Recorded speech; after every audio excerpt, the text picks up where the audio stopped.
a, a Chihuahua, Alex Levarón, miembro de esta comunidad Levarón del norte de México. Gracias por tomar la llamada, Alex. Buen día. Buenos días, Alejandro. Te agradezco mucho la oportunidad nuevamente y un saludo a todo tu auditorio esta Muchas mañana. gracias. Igualmente, Alex. Bueno, pues ya se hizo oficial que el FBI va a participar en las investigaciones junto con la Fiscalía General de la República. ¿Cuál es su opinión sobre esto? Pues la verdad es que la comunidad ya le había solicitado y estábamos presionando muchísimo porque esto sucediera. Me da mucho gusto que el gobierno de la República, el Senado inclusive, hacen dicha aprobación para que se haga formal y puedan estar en territorio mexicano recorriendo la escena del crimen y llevando a cabo todas las cuestiones técnicas que se requiere para que puedan llegar a una conclusión que puedan compartir con las familias y con el resto del país, porque yo creo que es importante que este tipo de incidentes, de estas masacres, se aclaren de una manera con toda la credibilidad posible. Y lamentablemente a las instituciones de procuración de justicia de nuestro país no nos brindan ni a nosotros, y por lo que la ciudadanía manifiesta a diario, tampoco les brindan a ellos la tranquilidad y la paz que necesitan a veces para cerrar tan dolorosos incidentes, ¿no? Oye, Alex, se informó que luego de los funerales del fin de semana, una decena o tal vez un poco más de familias de la comunidad Levarón han decidido emigrar hacia Arizona, en los Estados Unidos. ¿Tú nos confirmas esto y también saber si hay planes de que más familias de la comunidad dejen México? Mira, lo que te puedo confirmar es que desde ayer, el último funeral fue el sábado. Ayer muchas familias que vinieron a los funerales empiezan a retirarse. Hoy seguramente seguirán retirándose de la región, pero la gran mayoría de ellos que vinieron a los funerales viven fuera. Pasan aquí, tienen aquí raíces, tienen aquí asuntos de negocios agropecuarios. Entonces, para muchos de ellos que se vieron en caravanas retirarse de la región, no es necesariamente porque se estén yendo de manera permanente.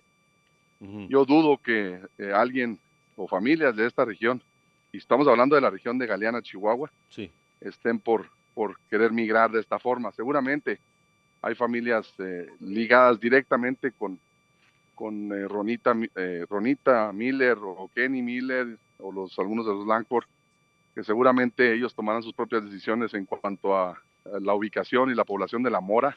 Yo sí sé que de esa comunidad hay muchas familias que decidieron que ya esa región les había dado muchas bonitas memorias en el pasado, pero que esta era una que no podían, con la que no podían vivir y seguir viviendo en esa región. Entonces seguramente de ahí sí veremos algunos movimientos, tristemente, pero de la región de Galeana, Chihuahua, yo dudo mucho que esto a ese grado, pues, estaremos tomando decisiones locales para tratar de garantizar la seguridad, pero hay que recordar que los incidentes fueron en otro lugar y que nosotros aquí en la comunidad de Levarón, en Galeana, Chihuahua, tenemos más de 10 años que no sentimos amenazas del crimen organizado de la región. Entonces, para nosotros hemos estado en relativa tranquilidad, ¿no? Sí.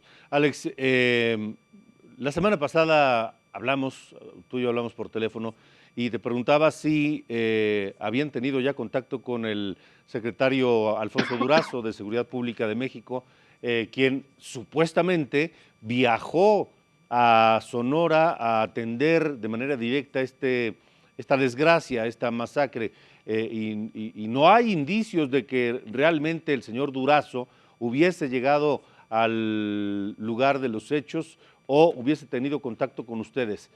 ¿Nos puedes confirmar esto? Mira, lo único que te puedo confirmar es que la presencia del canciller Ebrard fue la primera y la más visible, la más cercana con los pobladores.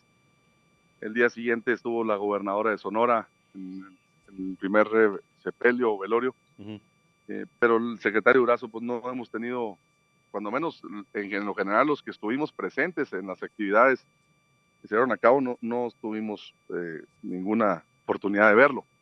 Si él estuvo en contacto con algunos de los familiares directos, como mi tío Adrián, o si estuvo en las reuniones de seguridad o de alguna otra participación que entiendo que hubo en Hermosillo o en la región de Sonora un día antes, desconozco. Ujú. Lo que sí te puedo decir es de que se sintió una ausencia, un vacío de autoridades, tanto en La Mora y particularmente en los funerales Sí. que tuvimos en Chihuahua. El gobernador de Chihuahua tampoco estuvo presente, no se hizo presente realmente de ninguna forma. Los incidentes que han estado sucediendo en el estado estas últimas 48 horas, incluyendo la caída del servicio celular y telefónico que tuvimos ayer, por el cual el sábado por la tarde, por cerca de 10 horas, pues generó un estado de pánico. Entonces, lamentablemente, en términos generales nos sentimos muy solos, ¿no? Sí. Y nosotros estamos tomando nuestras propias decisiones, no es la primera vez que nos sentimos solos. Ujú. Nosotros rara vez dependemos de las autoridades para actuar, como sucedió en este caso, que fuimos los primeros que llegamos, los que levantamos cuerpos, los que hicimos todo, porque sabemos que las autoridades encuentran mil diferentes razones para no acudir. Entonces, no es algo que nos preocupe, tenemos que tomar decisiones por nuestra propia cuenta, Ujú. vamos a tomarlas y vamos a seguir intentando garantizar la Sí. seguridad de nuestra gente en esta ¿Qué región. decisiones tomaron ya o qué otras están por tomar, Alex? Mira, el viernes por la noche era un caos el pueblo. El sábado había cientos y cientos de personas que estuvimos albergando en diferentes de nuestras casas. Es un pueblo, digo, por muy grande que esté, para recibir esta cantidad de gente no hay hoteles, no hay servicios de ese nivel. Ujú. Entonces, realmente nos concentramos en garantizar que la gente tuviera que comer, que tuviera dónde dormir, que tuviera ayer por la tarde-noche. Realmente el pueblo estaba muerto en sentido figurado Mm. porque la gente ya estaba muy cansada, teníamos días sin dormir. Yo te puedo decir que seguramente esta semana será una semana en donde decisiones se estén tomando a puerta cerrada y estaremos tomando cómo podemos seguir participando en construir pues todo lo que estamos perdiendo, ¿no? Porque Ujú. parece que vamos en retroceso. Hace algunos años, cuando se sintió la ola de violencia en finales del 2000, todavía 2010, sentimos un avance, particularmente en Chihuahua, y ahora se siente totalmente perdido ese avance, deteriorado de las instituciones de procuración de justicia, y todo esto nos hace sentir una tremenda desolación y este retroceso pues es triste, ¿no? Ujú. De acuerdo, Alex. ¿Tienen miedo? ¿Cuál es el sentimiento de la comunidad a una semana de esta tragedia? Mucha resignación. Ahorita yo estoy hablando contigo por teléfono, tengo una entrevista con tu auditorio y es la primera vez en una semana que acudimos a un pequeño gimnasio que tenemos aquí localmente porque a pesar de las decisiones que tengamos que tomar, tenemos que empezar a recuperar un poquito nuestra vida, ¿no? Ujú. Ha sido difícil, todos tenemos actividades, estamos en temporada de cosecha de la producción de nuez, eh, estamos tratando de reanudar las condiciones diarias de alguna manera. Va a ser difícil, pero tenemos que hacerlo. Ujú. Y tenemos a la misma vez que tratar de concientizar a los que estamos presentes físicamente, porque muchos de ellos viven fuera, de que tenemos que tener eh, una mayor unidad en cuanto a los temas de seguridad. Ujú. Baja uno la guardia un poco, Alejandro, y pasa lo que pasó en La Mora, ¿no? Sí. Y eso es algo bien triste porque no puedes bajar la guardia y vivir con esa tensión a diario. Claro. Es como lo viven en muchas partes del país. Tratan de sacar adelante a sus familias, a sus hijos, pero nomás en el tránsito a llevarlos a la escuela. Sí. Sienten una amenaza de un secuestro, de una extorsión, de un asalto, y esas son las condiciones en las que estamos viviendo todos, no nomás nosotros. Alex, todos los días después de ocurrida estas dos masacres, nos hemos preguntado quién y por qué, igual que ustedes, evidentemente. Ustedes en estos días han logrado averiguar, tener indicios, sospechas de quién y por qué cometieron estos crímenes. Lo más aproximado que podamos pensar o imaginarnos es que fue uno de los grupos criminales de la región para tratar de incitar al terror en la región, en la zona, ¿no? Ujú. no nos queda de otra más que pensar esto por todo lo que ya hemos platicado al aire, la información que tenemos, las imágenes, las formas en que ocurrieron la masacre. Y también hay que decirlo, información que hemos recibido de diferentes puntos de esa región, incluyendo de la región de Madera, Zaragoza, aquí en Chihuahua, sobre los grupos criminales y cómo han estado movilizándose y actuando. Al día siguiente de esta masacre, se sienten los grupos criminales en Chihuahua que retroceden hacia a esconderse, pues. Y luego ves los incidentes en Ciudad Juárez, en Chihuahua, empiezan una ola de violencia severa de 48 horas. Entonces, no podemos dejar de pensar que todo esto de alguna u otra forma está ligado. Sí.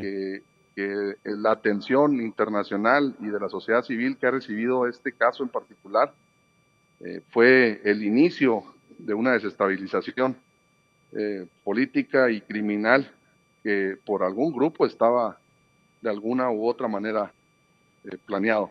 Sí. Y las víctimas, mujeres y niños, fueron quienes pagaron el precio de esa terrible y terrorista planeación. Y la verdad es que no hay otra forma de verlo porque hay demasiados indicios de que esa es la realidad, ¿no?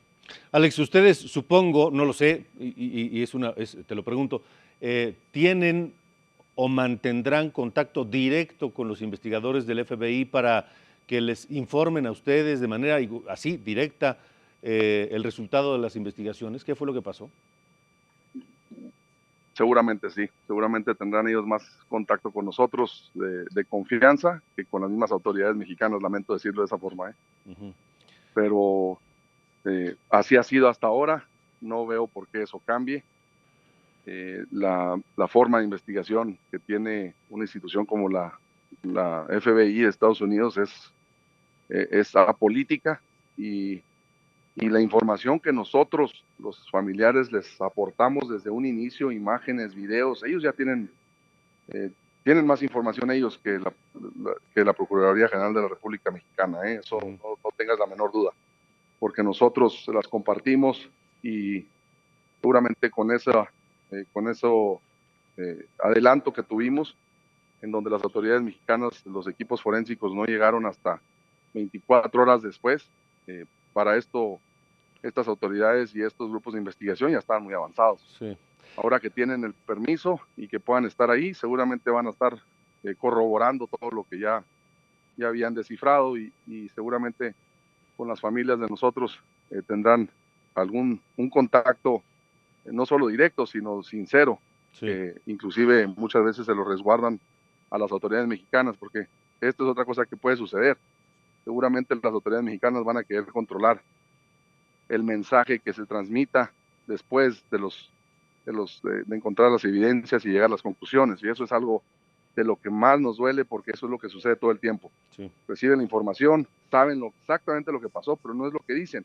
¿Por qué? Porque están protegiendo a un otro grupo criminal, están queriendo dirigir la presión hacia otro lugar, y eso es algo de lo que ya estamos totalmente hartos los mexicanos, que no tenemos ninguna confianza en la Procuración de Justicia, en las formas en que se maneja, en el discurso que se da al final o durante, y eso es jugar a la política con el dolor de las familias, y yo espero que con esta intervención, esta cooperación autorizada por el gobierno de la República, podamos recibir la tranquilidad que necesitamos y podamos seguir adelante, ¿no? Luchando por otras causas.